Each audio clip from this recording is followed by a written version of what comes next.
Hi, welcome back to the Sojourn of Jesse. I have course of Jesse, and today's video is going to be the topic is going to be inspiration. And what I want to let you know is I want to let you know some of the things about me that might make you go, hey, he's been through a lot. I'm sure all of you have, and but it's one of these ones where if I can do it, so can all of you. So, all right, from 2000, the year 2000, I was over 500 pounds. I probably ended up, I exceeded a 600-pound scale in 2017, maybe 2015. So, and then I had been estimated to be over 650 pounds somewhere around 2019, I believe it was. And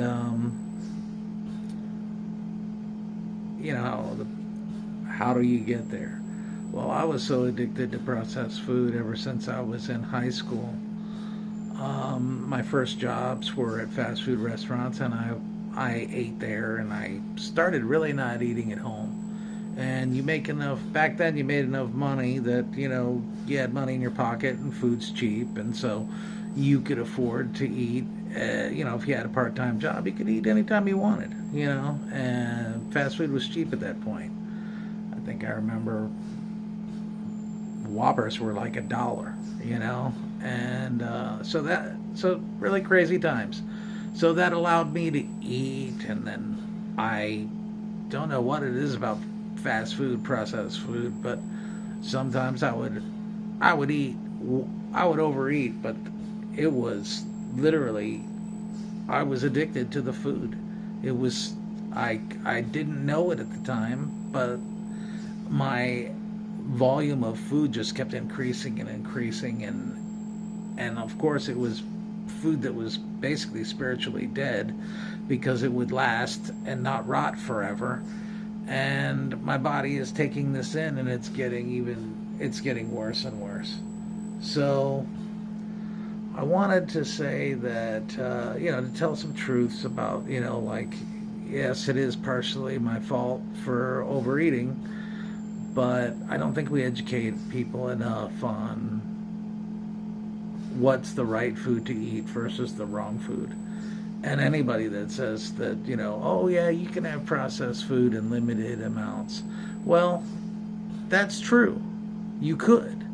But with all the extra drugs in it that make you addicted to it and trigger your dopamine centers and create the desire to eat more, actually, when you eat any of it, it really begs to ask the question of, how can you expect to eat something?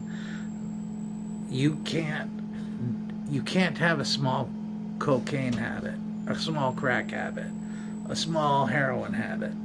So why should we expect that, all these other drugs that they give us, why should we expect that we're supposed to be able to handle that we're going to be in control? See, that's the thing about drugs. You take certain drugs and they take your control away, or that's what they try to do. And our food is very, very addictive. So it is, like I said before, it's a rigged game.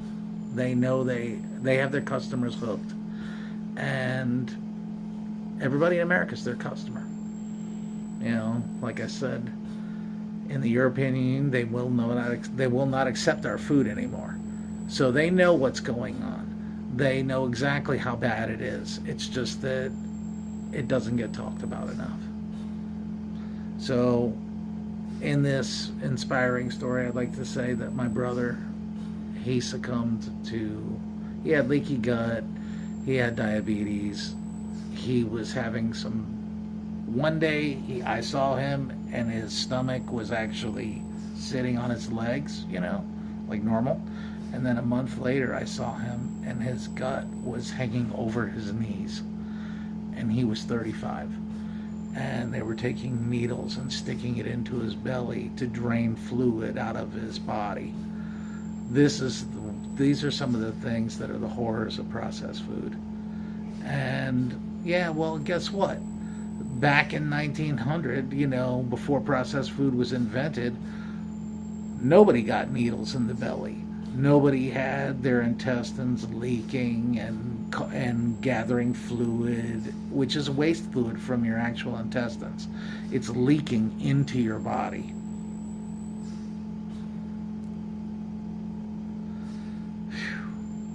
So, yes, my brother had an eating problem, and he was diagnosed with leaky gut and with liver damage, and 5 months later he died, sadly.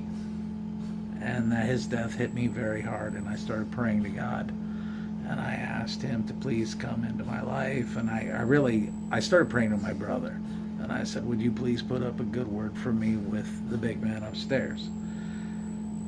And strangely enough, I noticed that my eating started dropping off naturally. I didn't eat as much.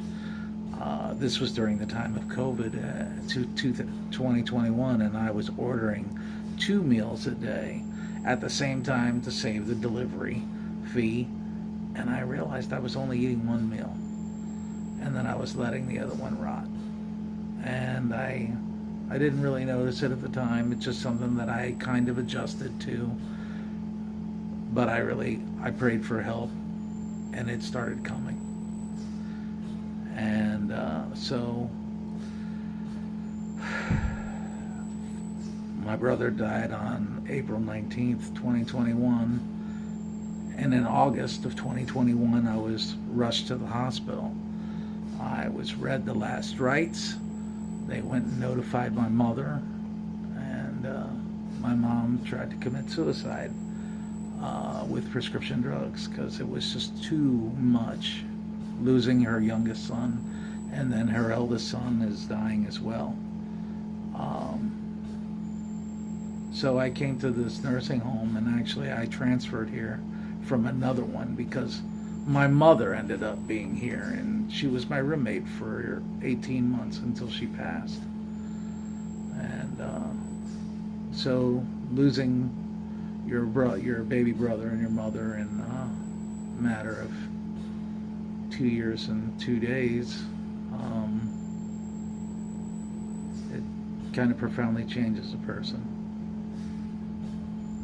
So I had lost some weight trying to cut out sodium for the first 18 months I was here. I struggled. It didn't really work out. And I ended up developing high blood sugar while I was here. It was borderline, but I think 189 is high enough. I would like to say that since I did keto and everything, my blood sugar had gone down. And now my blood sugar is 65. I have an A1C of 3.6. And, well, that's amazing.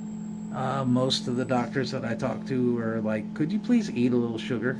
Because we'd be happier if your blood sugar was a little higher. And basically, these guys go to school and learn different techniques, and they're not really trained to know how keto operates. They can tell when you're deficient in something. So I definitely, if you do this diet, you're going to have to start working with your doctor, and every once in a while going in and getting some blood work done so you can see what you can't see on the outside. But I literally I had very minor support from the nursing home for doing this diet. They tried to talk me out of it.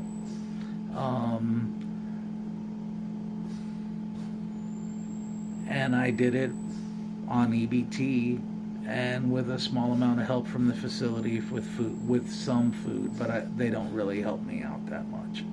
So I guess I'm saying is that yes, it's difficult to change, but if you want something bad enough, you can do it. And also, if you do change, you're going to realize that there's a lot of empowerment that comes from that, and that it's going to build you up inside. And partially, I think that physically I was so sick that spiritually I was sick too. And those things have been happening for decades. But when I actually did break away from processed food, I started to actually get my health back in amazing ways, which we'll go into in another video. But I wanted to show you something in this video.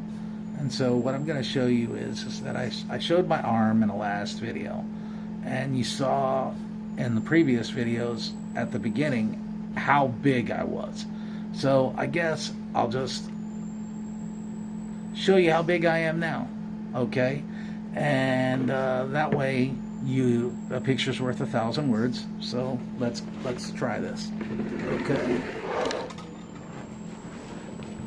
So, all right, okay, let's fix this a little better. And all right, so now you're starting to see, even though I'm not close, you can see my hips, my chest, my arms are a wreck. And here we go. Might as well show you so now you know that my story's not baloney. I actually was 650 pounds, and well, even though it's a wreck, I'm still proud of myself because, well, this is a heck of a lot different than what it used to be. And I'm trying to just be a little inspirational. Sorry I didn't start my channel before. I really couldn't stand the sight of myself for the longest time, so I really waited to start this channel to reach a point where I could actually stand looking at myself on film. But when I got sick, I ended up I went to the hospital and then to the nursing home, and I got evicted. Wasn't my fault. All my bills were paid before the eviction, before I got sick. It's just that when you're in the hospital and you don't even have your wallet, you're limited to what you can do. And so I lost my house, I lost all my items.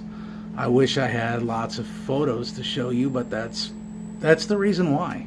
I had to, the photos, some of the photos I have, like the one at the bar, I actually had to get from a friend because I didn't have there weren't any existing photos of me. So that's why you don't see any photos where I'm actually even fatter, because they did exist, but now they're in a landfill since I got evicted. All right, I'm gonna come back and do another video soon. I just wanted you to get to know me and get to know a little bit about what I've been through, and that when I say I really understand and I want to be here compassionately for everybody, I mean that with every beat of my heart.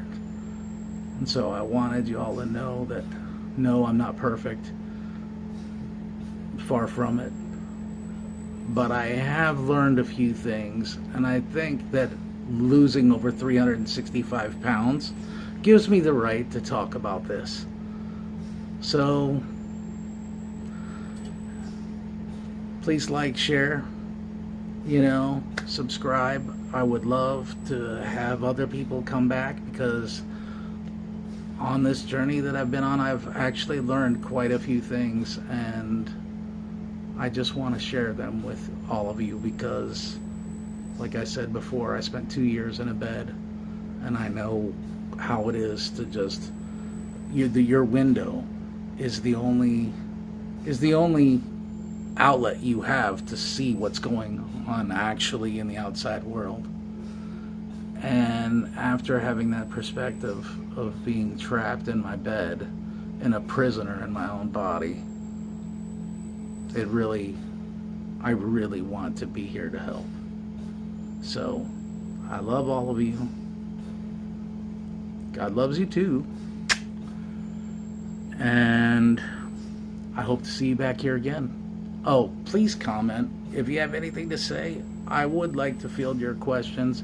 Maybe there's something I could help you with. That would actually make me feel really good. So please have a nice day, and God bless you.